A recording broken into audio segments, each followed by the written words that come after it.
नमस्कार दोस्तों, Ranjan study centre में आप सभी का स्वागत है।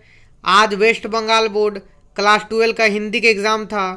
तो आज हम इस वीडियो में हिंदी के कुछ शॉर्ट क्वेश्चन को सॉल्व करने जा रहे हैं। वीडियो को अंत तक देखिएगा। तो चलिए वीडियो स्टार्ट करते हैं।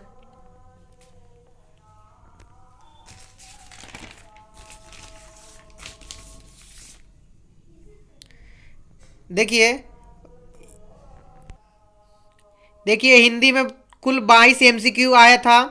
तो चलिए देखते हैं। देखिए पहला क्वेश्चन है, गद्य से है। दरिया दिल आदमी थे, पाया सो लुटाया, वे कौन थे? तो हो जाएगा बी नंबर, रहीम। दूसरा है, वह आइंस्टाइन की बात करता है, वह कौन है? तो हो जाएगा ए नंबर, यशराज। तीसरा है, आज नाटी इमली का भरत मिलाप है, पाठ का नाम क्या है? तो हो जाएगा बी नंबर, भाई बहन। 4 नंबर है, तमीज और अदब तो इनके रक्त में मिल गया है, वक्ता कौन है? तो ईश्वरी, बी नंबर। 5 नंबर है, उसने उस मकान को शुद्ध करने के लिए हवन सामग्री भी ला रखी थी, उसने से किसे इंगित किया गया है? तो ए नंबर, रखा पहलवान, रखे पहलवान। 6 नंबर है, मन के विकल्प क्या है? तो सुख और दुख, यानी कि दुख और सुख, यहाँ सी नंबर में है। अब आते हैं कविता पर, पद पे। 7 नंबर क्वेश्चन है, कबीर के गुरु कौन थे? तो इसका हो जाएगा सी नंबर, रामानंद। अब 8 नंबर क्वेश्चन है, देखिए।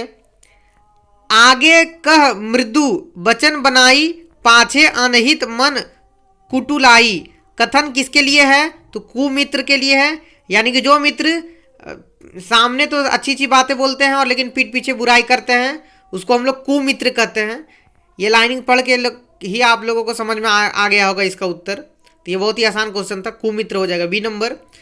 9 नंबर है, देखिए। विरहा कुल कमनीय कंठ से क्या निकल पड़ता है? तो एक विहाग। ठीक है, ये संध्या सुंदरी का है, कविता का है, संध्या सुंदरी कविता का।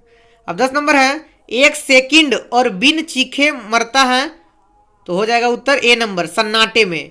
ये समय के ढेर पर कविता का है। 11 नंबर है, पीर की तुलना किससे की गई है? तो हो जाएगा बी नंबर, पर्वत से। ये हो गई है पीर पर्वत सी कविता का है। 12 नंबर, सहस्त्र बाहु 10 बदन आदि नृप बचे न काल बलिते, रचना किस संग्रह से ली गई है? जिसका हो जाएगा बी नंबर, विनय पत्रिका। अब देखिए हिंदी साहित्य का इतिहास है। 13 नंबर क्वेश्चन, हिंदी का प्रथम समाचार पत्र था, जिसका उत्तर हो जाएगा ए नंबर, उद्दत मार्तंड। 14 नंबर क्वेश्चन है, खड़ी बोली को परिमार्जित करने का श्रेय किसे दिया जाता है? तो इसका हो जाएगा बी नंबर, आचार्य महावीर प्रसाद द्विवेदी। 15 नंबर क्वेश्चन है, छायावाद स्थूल के विरुद्ध सूक्ष्म का विद्रोह है, किसका कथन है? तो इसका हो जाएगा सी नंबर, डॉक्टर नगेंद्र।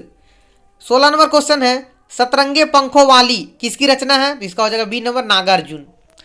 तो यहाँ पर एमसीक्यू खत्म होता है। अब हम लोग और एमसीक्यू, और यहाँ पर और एक है, एमसीक्यू खत्म नहीं हुआ, एमसीक्यू और है।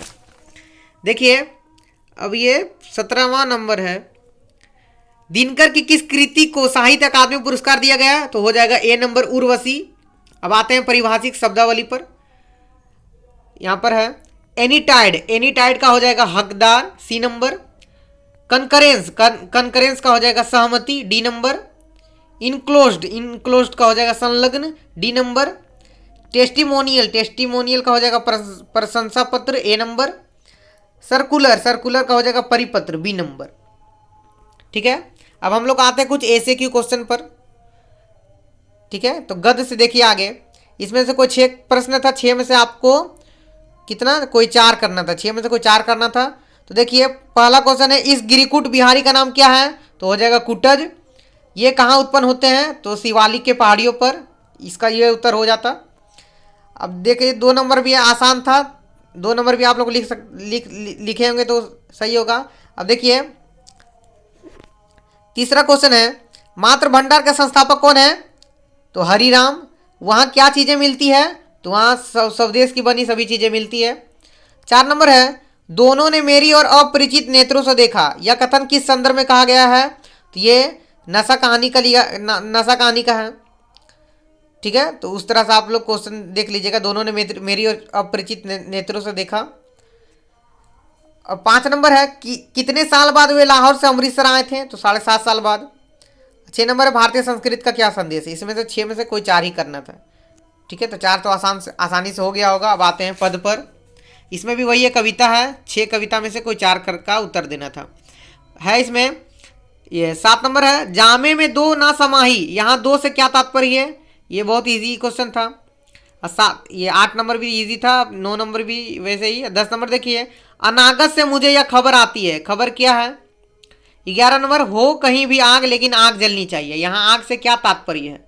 12 नंबर है, मनुष्य किससे हारेगा, तो मनुष्य अपने आविष्कारों से हारेगा। इसमें भी 4 ही करना था। अब आते हैं हम कुछ लॉन्ग क्वेश्चन के ऊपर। खंड को खंड खो दोनों में से कोई एक करना था, दोनों में से किसी एक का दोनों उत्तर देना था। तो यहाँ पर खंड को आसान लग रहा है। देखिए ये इसमें मलबे का मालिक का पूछा हुआ है और सब प्रसंग व्याख्या कीजिए।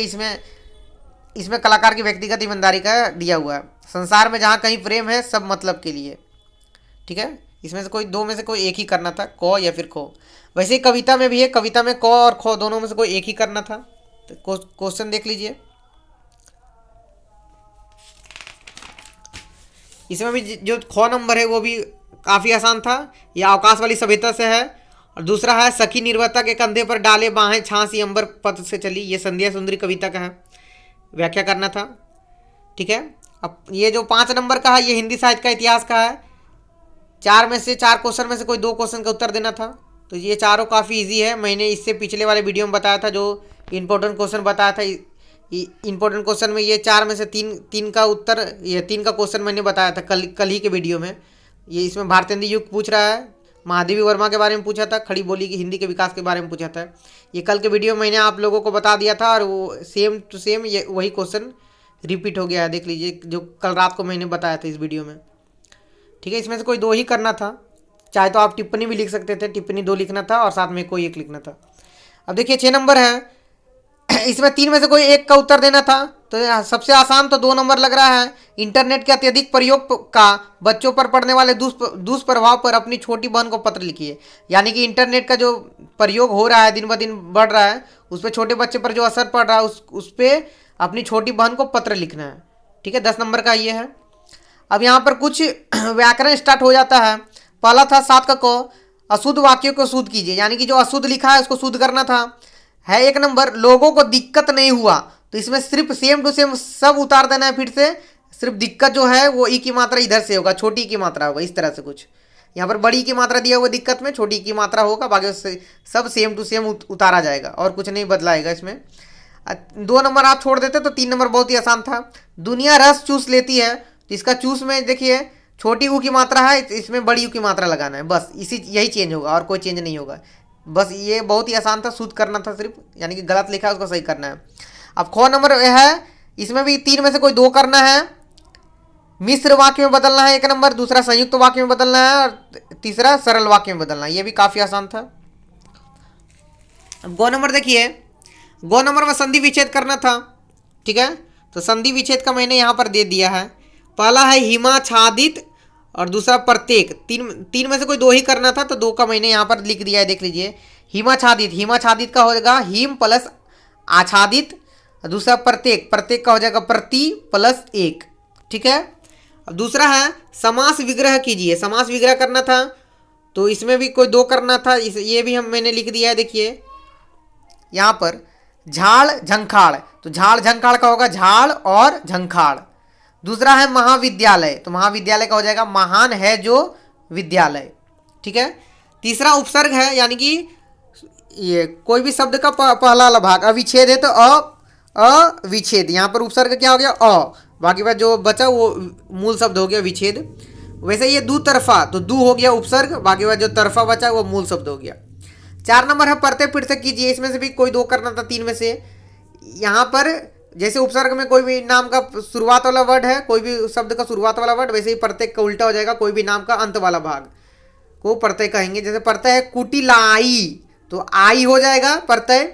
दूसरा कुलीनता, तो हो जाएगा ता प्रत्यय। बाकी जो बचा वो मूल शब्द हो जाएगा। कुलीनता में कुलीन मूल शब्द हो जाएगा और जो ता है वो प्रत्यय पृथक हो जाएगा। ठीक है, 6 नंबर में कारक चुनना था। कारक मैंने बताया ही था वीडियो में कि कारक 8 होता है, तो इसमें से चुन के लिखना था। ठीक है, अब जो 6 नंबर है, किन्हीं दो मुहावरे के अर्थ लिखिए, यानी कि 3 मुहावरा दिया हुआ है, 3 में से किसी 2 का अर्थ लिखना है। तो मैंने यहाँ पर लिख दिया है, देखिए पहला है बगले झांकना। बगले झांकना का हो जाएगा झेपना, ठीक है, झेपना लिख सकते थे, या फिर आप लोग लिख सकते थे जिसको कुछ भी ना आए, ठीक है, वो भी लिख सकते थे, आपका सही हो जाएगा बगले झांकना, यानी कि जो बगले कौन झांकता है, जिसको कुछ भी ना आता हो, ठीक है। और दूसरा है गर्दन उठाना। गर्दन उठाना का हो जाएगा विरोध करना, ठीक है, 3 में से कोई 2 ही करना था। तो आज का ये जो हिंदी का एग्ज़ाम था, ये जो क्वेश्चन था, क्वेश्चन काफ़ी ही ईजी था। 80 नंबर का क्वेश्चन होता है। 80 में से जिन लोगों ने एकदम अच्छा से एग्ज़ाम दिया होगा तो उसमें उन लोगों का 80 में से 70 तो आराम से ही आज के एग्ज़ाम में उठ जाएगा। उम्मीद करते हैं आप लोगों को ये वीडियो अच्छा लगा होगा। यदि ये वीडियो अच्छा लगा होगा तो चैनल को लाइक करिएगा, शेयर करिएगा और सब्सक्राइब करिएगा। वैसे ही हम अगला वीडियो बनाते हैं इंग्लिश टॉपिक के ऊपर। तो चलिए वीडियो को समाप्त करते हैं।